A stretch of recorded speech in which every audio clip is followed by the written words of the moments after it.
विनोद एक मजदूर था। दिन भर मजदूरी करके ही अपने घर को चलाया करता था।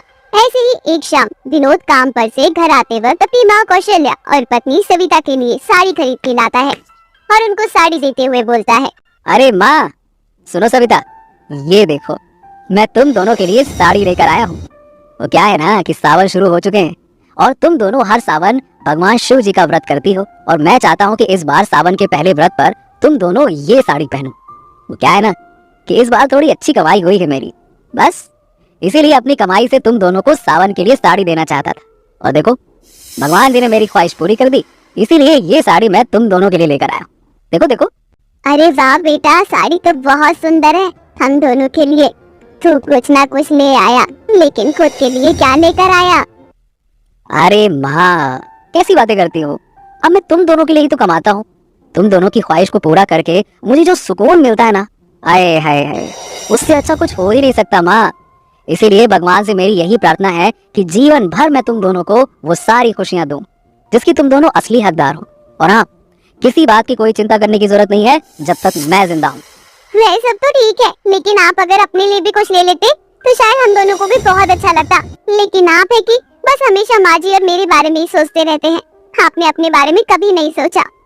हाँ बेटा, बहू बिल्कुल सही कह रही है। अरे माँ, अब तुझे तो पता ही है ना कि हमारा हर साल का सावन कैसे जाता है। लेकिन क्या है कि इस बार मेरी कमाई अच्छी हुई तो बस इसीलिए सोचा कि इस साल का सावन तो बहुत अच्छा जाए और जा रहा है। देखो कमाई भी अच्छी हो गई, साड़ी भी आ गई। हाँ, क्यों नहीं? अरे हम सब लोग कांवड़ यात्रा पर जाएंगे माँ, और आपको इसकी चिंता करने की कोई जरूरत ही नहीं है। अरे सब ठीक होगा, भगवान भोलेनाथ की कृपा है माँ। ऐसे ही अगले दिन विनोद काम पर से घर वापस आ रहा था। अचानक से विनोद का एक्सीडेंट हो जाता है और उस एक्सीडेंट में विनोद को काफी चोटें लग जाती है। विनोद का पैर बुरी तरह से टूट जाता है। अब वह चल फिर भी नहीं पा रहा था। जब ये बात कौशल्या और सविता को पता चलती है तो दोनों का रो रो कर बुरा हाल हो जाता है और वे दोनों शिव जी की मूर्ति के पास बैठकर रोते हुए उनसे अपने मन की बातें बोलते हैं। हे प्रभु, आखिर ऐसा कौन सा पाप किया था हमने जो तू हमें ये दिन दिखा रहा है? इतनी श्रद्धा से हमने सोचा था कि मैं अपने पूरे परिवार के साथ कांवड़ यात्रा पर जाऊंगी, लेकिन उससे पहले ही मेरे बेटे के साथ ये सब हो गया। आखिर ये सब क्यों प्रभु? हे भोले बाबा, मेरे सुहाग की रक्षा करना। उसे इस तरह से तकलीफ में देखकर मुझे बहुत तकलीफ हो रही है। आखिर कौन सी कमी की है हमने तुम्हारी भक्ति में? इतनी तकलीफ होने के बावजूद हमने तेरे लिए बेहद श्रद्धा नहीं छोड़ी।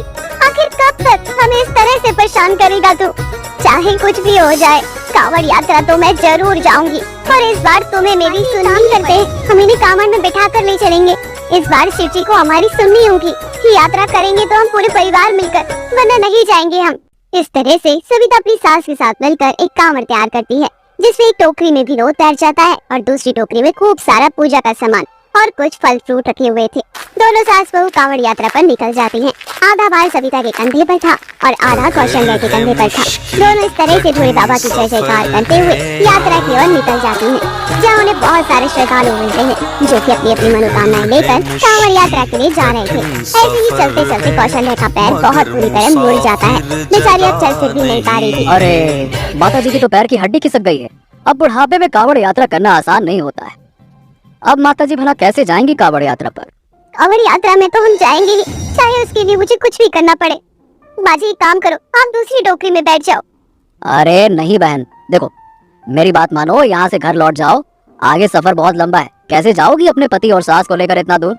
नहीं नहीं, जब इतना आगे आ ही गई हूँ और आगे जाऊंगी, पीछे नहीं जाऊंगी। लेकिन चाहे कुछ भी हो जाए, शिव जी को इस बार हमारी पुकार सुननी होगी। अरे इस लंगड़ी सास को लेकर कहाँ तक जाओगी? मेरी बात मानो, घर चली जाओ। भाई साहब, आपको जो कहना है कह लो, लेकिन मैं अपनी माँ और अपने पति दोनों को कांवड़ यात्रा पर जरूर ले जाऊंगी। हर साल से हम यही सोचते आ रहे हैं कि हम कांवड़ यात्रा पर जाएंगे, लेकिन जा नहीं पा रहे थे। इस बार तो हम जाकर ही रहेंगे।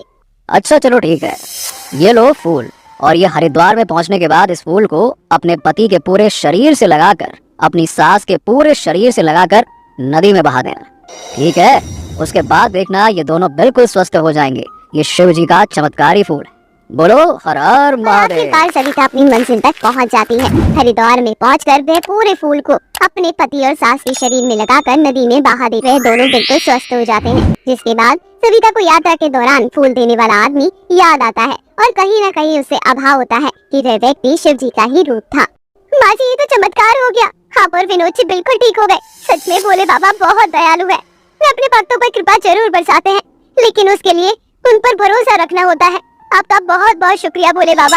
आपने मेरे परिवार को बिल्कुल अच्छा कर दिया। मैं आपका एहसान जिंदगी भर नहीं भूल पाऊंगी।